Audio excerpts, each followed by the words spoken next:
हाय दोस्तों, 8 बज चुके हैं। जैसे कि आप सभी को पता है, हर शाम 8 बजे हम इंडियन मिस्ट्री चैनल पे लाइव क्लास लेते हैं। आज आ गया है आपका फिर से वही फौजी सर। जिस दिन भी आप सभी को पता है, जिस दिन भी आपका फौजी सर क्लास लेता है, एकदम एनर्जीदार, धुआंधार और एकदम बहुत ही इंपॉर्टेंट क्वेश्चन हम रखते हैं। तो बिना देरी किए बढ़ते हैं हम आज की क्वेश्चन की ओर। आज जो हम करवाएंगे आपको मोस्ट इंपॉर्टेंट 26 जीके की क्वेश्चन करवाएंगे, जहां से मान के चलना आपके एग्जाम में फंसने का बहुत ही चांस होगा। 90% चांस होगा आपके एग्जाम में आने का। सिर्फ और सिर्फ वही क्वेश्चन आज हम डिस्कस करेंगे। ठीक है, तो बढ़ते हैं हम आज की फर्स्ट क्वेश्चन की ओर। फर्स्ट क्वेश्चन एकदम शानदार लाजवाब सा क्वेश्चन पूछा है कि which is the most intelligent animal in the world, यानी कि संसार का सबसे बुद्धिमान जानवर कौन सा है, आपको बताना है। तो संसार का सबसे बुद्धिमान जानवर जो होता है वो चिंपैंजी, यानी कि ऑप्शन ए होगा 1 नंबर क्वेश्चन का राइट आंसर। ईमानदारी से इसको नोट कर लेना, 90% चांस है इस क्वेश्चन का आने का। और 2 नंबर क्वेश्चन भी बहुत ही इंपॉर्टेंट क्वेश्चन है। तो 2 नंबर क्वेश्चन पूछा है कि the first country to launch any space vehicle is, यानी कि भाई किस देश ने अंतरिक्ष में पहला यान भेजा है, आपको बताना है। तो इस क्वेश्चन का राइट आंसर जो होगा वो ऑप्शन बी होगा, यूएसएसए होगा। ठीक है, इसका ध्यान रख लेना है। और भारत के द्वारा पहला सैटेलाइट जो छोड़ा गया था वो आर्यभट्ट छोड़ा गया था 1975 साल में। ठीक है, इसका भी ध्यान रख लेना है।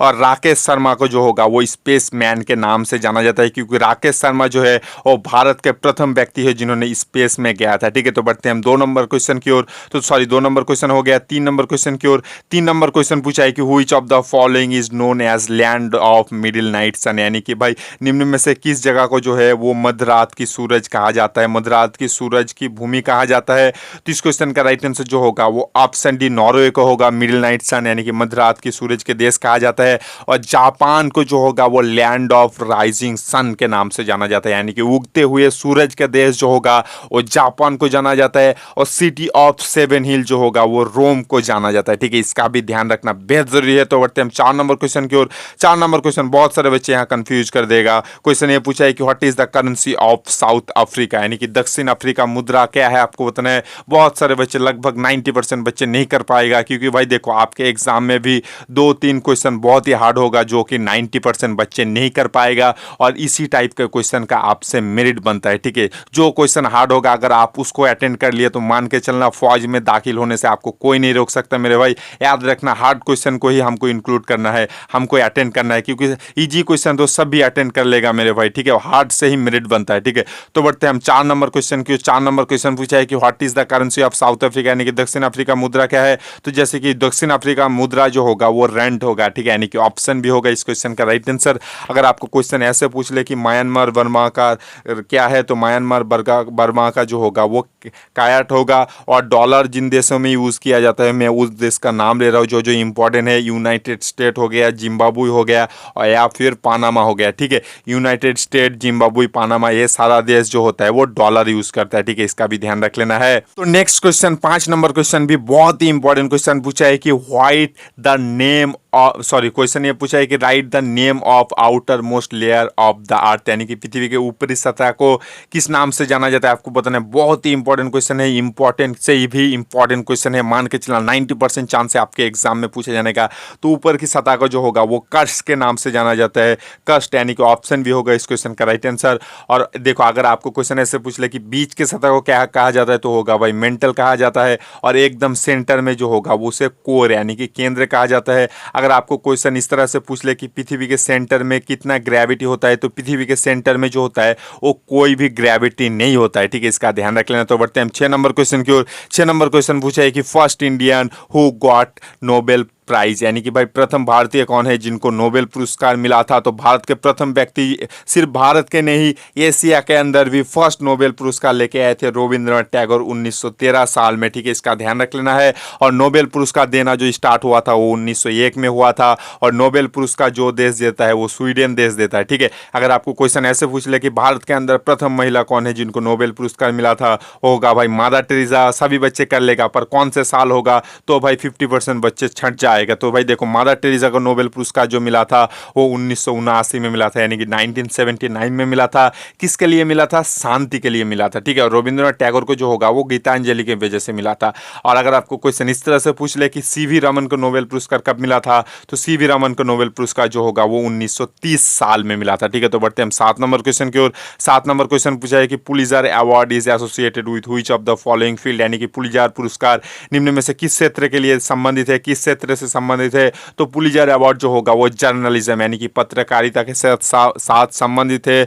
और देखो नोबेल पुरस्कार जो होता है साइंस के फील्ड में भी दिया जाता है और भी बहुत सारे फील्ड में दिया जाता है, जैसे कि लिटरेचर, फिजिक्स, केमिस्ट्री, मेडिसिन, ठीक है, शांति के लिए भी दिया जाता है और भी बहुत सारा चीज़ होता है, ठीक है, पर साइंस उनमें से एक है, ठीक है। और अगर आपको क्वेश्चन ऐसे पूछ ले कि राजीव गांधी खेल रत्न किस चीज़ में दिया जाता है, तो होगा वह स्पोर्ट्स में दिया जाता है, ठीक है, इसका ध्यान रख लेना। तो बढ़ते हैं 8 नंबर क्वेश्चन की ओर। 8 नंबर क्वेश्चन पूछा है कि Indian standard time was adopted इन, यानी कि भारतीय जो स्टैंडर्ड टाइम है उसे कब अपनाया गया है, तो होगा भाई 1906 साल में अपनाया गया था, ठीक है, इसका ध्यान रख लेना। अगर आपको क्वेश्चन ऐसे पूछ ले कि पॉलासी का युद्ध कब हुआ था, तो पॉलासी का युद्ध जो हुआ था वो 1897 साल में हुआ था, ठीक है। तो बढ़ते हैं हम नेक्स्ट क्वेश्चन यानी कि 9 नंबर क्वेश्चन की ओर। 9 नंबर क्वेश्चन भी बहुत ही इंपॉर्टेंट क्वेश्चन पूछा है कि the Nobel prize was start in which year, यानी कि नोबेल पुरस्कार किस देश में की मतलब कौन से साल को शुरू हुआ था। जैसे कि मैंने ऑप्शन वाइज डिस्कस करते हुए बताया है, इसलिए मैं ऑप्शन वाइज ज़्यादा डिस्कशन करता हूँ ताकि आपका एक क्वेश्चन से 5, 6 या फिर 7, 8 क्वेश्चन भी बन जाता है, ठीक है। तो नोबेल पुरस्कार जो होगा वो 1901 साल में देना स्टार्ट हुआ था।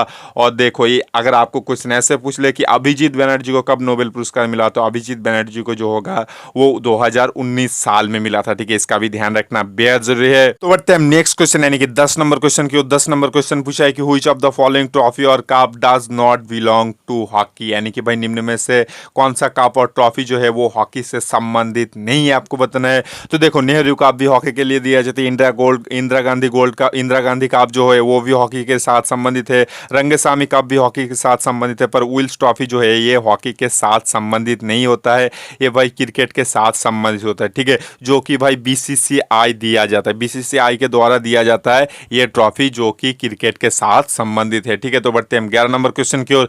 11 नंबर क्वेश्चन बहुत ही अच्छा क्वेश्चन पूछा है कि देखो शॉर्टकट में मैं आपको क्वेश्चन समझा देता हूँ। क्वेश्चन ये पूछा है कि देखो एग्रीकल्चर के लिए जो लोन दिया जाता है वो कौन से बैंक से लिया जाता है, तो होगा भाई नाबार्ड से लिया जाता है, ठीक है। और नाबार्ड का फुल फॉर्म भी पूछ लिया जाता है, तो नाबार्ड का फुल फॉर्म जो होता है वो national bank for agriculture and rural development होता है, ठीक है। अगर आपको क्वेश्चन ऐसे पूछ ले कि नाबार्ड की स्थापना कब हुआ था, तो नाबार्ड की स्थापना जो हुआ था वो 1982 साल में किया था। अगर आपको क्वेश्चन इस तरह से पूछ ले कि नाबार्ड का मतलब मुख्यालय कहाँ पर है, यानी कि हेडक्वार्टर कहाँ पर है, तो नाबार्ड का हेडक्वार्टर जो होता है वो मुंबई में स्थित होता है, ठीक है, इसका भी ध्यान रख लेना। तो बढ़ते हैं 12 नंबर क्वेश्चन की ओर।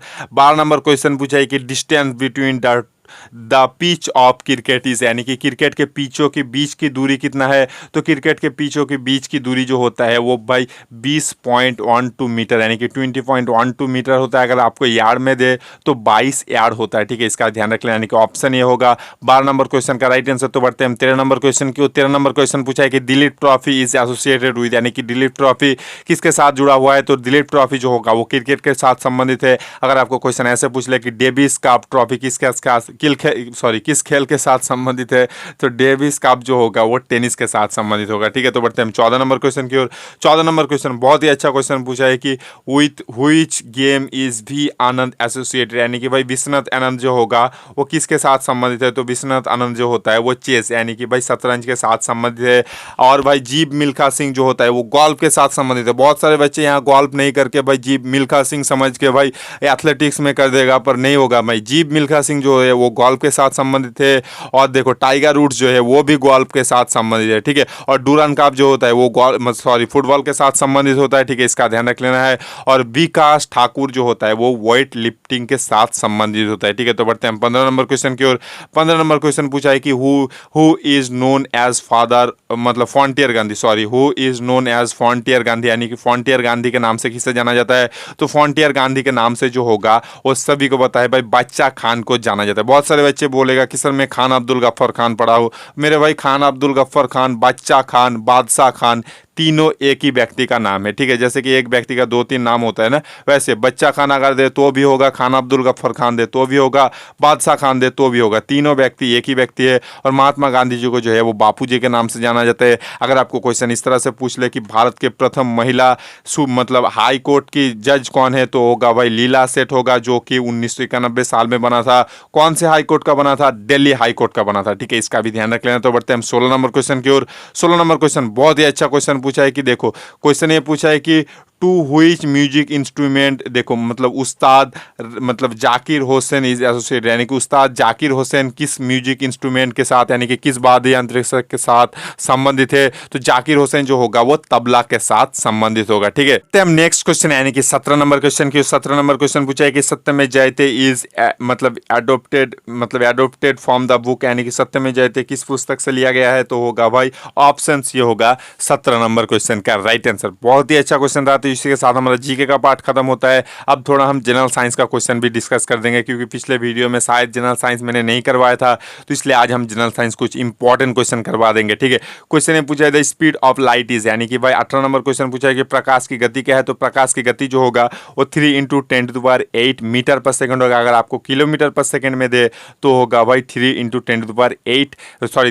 10⁵ किलोमीटर पर आवर होगा, सॉरी किलोमीटर पर सेकंड होगा। ठीक है, सॉरी इसको पहले से स्टार्ट करते हैं। अगर आपको मीटर पर सेकंड में देगा तो 3 × 10⁸ मीटर पर सेकंड होगा, यानी कि ऑप्शन सी होगा इस 18 नंबर क्वेश्चन का राइट आंसर। अगर आपको ऑप्शन किलोमीटर पर सेकंड में दे तो होगा भाई 3 × 10⁵ किलोमीटर पर सेकंड होगा। ठीक है, तो बढ़ते हैं 19 नंबर क्वेश्चन की और 19 नंबर क्वेश्चन पूछा the acid present is in ant sting, यानी कि चींटी के डंक में कौन सा एसिड पाया जाता है, तो चींटी के डंक में जो होगा वो फॉर्मिक एसिड पाया जाता है। ठीक है, बहुत ही अच्छा क्वेश्चन रहा। तो बढ़ते हैं 20 नंबर क्वेश्चन की और 20 नंबर क्वेश्चन पूछा है कि electric bulb are filled with, यानी कि बिजली का बल्ब किस गैस से भरा हुआ होता है, तो बिजली का बल्ब जो होता है वो आर्गोन गैस से भरा हुआ होता है। ठीक है, यानी कि ऑप्शन ये होगा इस क्वेश्चन का राइट आंसर। अगर आपको क्वेश्चन ऐसे पूछ ले कि खुले हवा में नाइट्रोजन के प्रतिशत कितना है, तो होगा भाई 78% यानी कि 78, और ऑक्सीजन का जो होगा वो 20.95% होगा। ठीक है, तो बढ़ते हैं 21 नंबर क्वेश्चन की और 21 नंबर क्वेश्चन पूछा है कि volume of water on freezing, यानी कि भाई